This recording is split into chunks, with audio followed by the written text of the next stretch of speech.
This is Tim from Your Six Studios. Today in this video I'm going to show you how to reset the screen layout on your Samsung phone.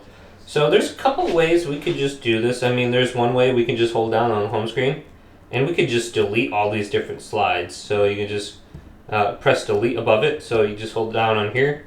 You can see there's a trash can right here. You can just go to delete. And then this one is now the home screen. Now this doesn't delete everything, so you can just create another one. And then you have the option to delete this one. And then you can just go back. Now everything is deleted, that's the only bad thing. Now if you want to completely reset it, just go to settings. And then going down to where apps are. So let's find apps right here down at the bottom. Now we're looking for one UI. That's the user interface here. So just going down to the O section. MNO. Almost there. So here's one UI home.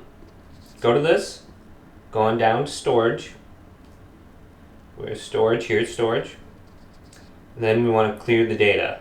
Go to delete. Now this should reset it. So if we go back here, you can see everything's coming alive again.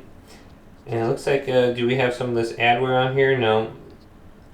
So there you go. Hopefully this video did indeed help you out.